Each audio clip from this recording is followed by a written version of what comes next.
I just finished my period yesterday.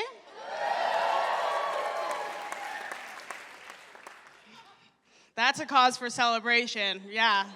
I was like, we did it, Joe. No, there's nothing like being on your period to make you take stock of when was the last time I felt real joy. It's a humbling experience. And I thought about it, and I came to a conclusion.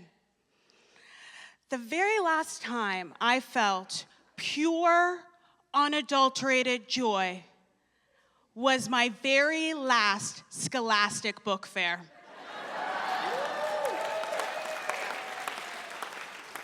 I was just in the basement of my school. I was like, it's about to go down, motherfuckers!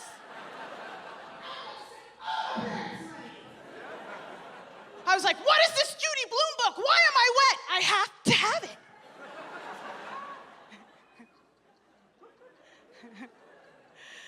And then there's always that one kid that's like window shopping because he can't afford books. I'm 11, okay? We don't know his socioeconomic status. We just assume he can't read. So we're bullying him. Learn to read, Billy. Learn to read. He's in prison now. I'm dating him. I read him Judy Blume over the phone. No, but when I am on my period, I really have to think about my mental health. It's really important. Yeah, totally. So for those 5 to 7 days, I play a lot of The Sims. Ooh, some cool people in here. So for you losers who don't know what The Sims is, it's a game where you make a character, you live their life, you're God. Yeah. So for my mental health, what I like to do is create people that I hate in real life.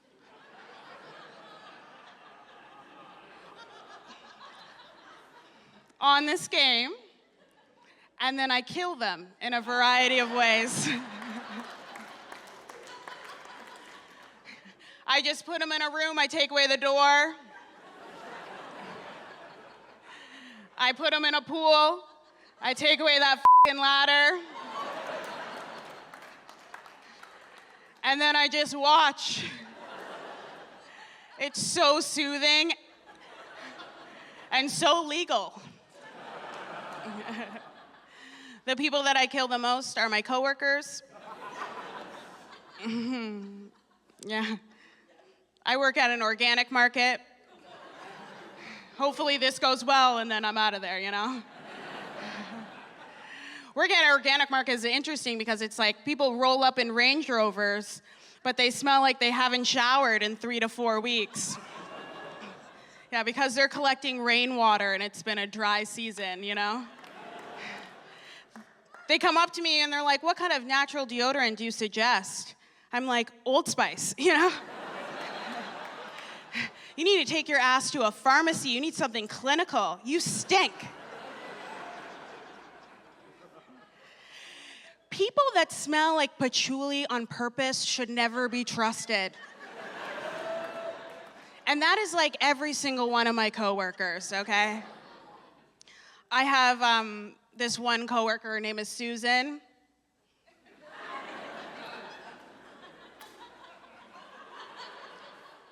I mean, justice for Karens, okay? We are not talking about the Susans enough.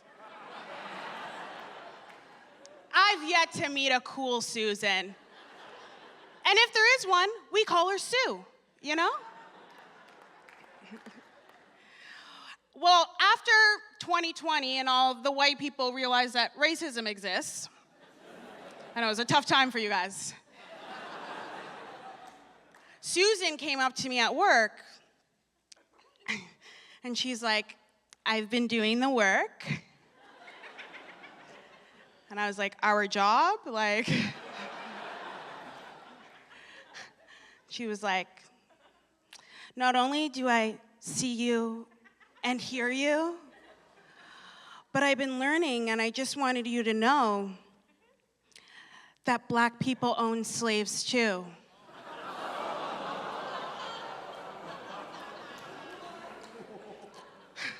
I was like, that's a hot take in the middle of the day, Susan.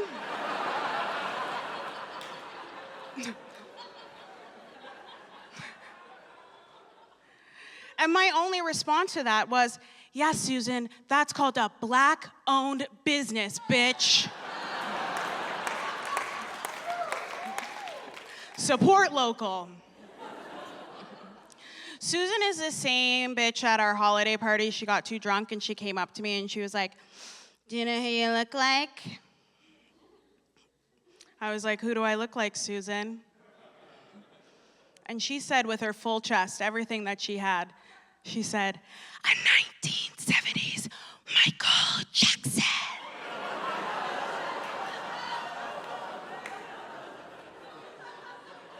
I was like, hey girl, I don't know if you've seen HBO recently, but that's not a compliment anymore.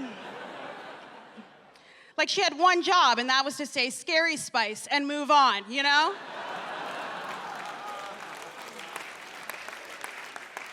And she wasn't picking up what I was putting down, and she was like, well, wouldn't you want to go back in time and talk to your great-great-great-grandfather and ask him some questions?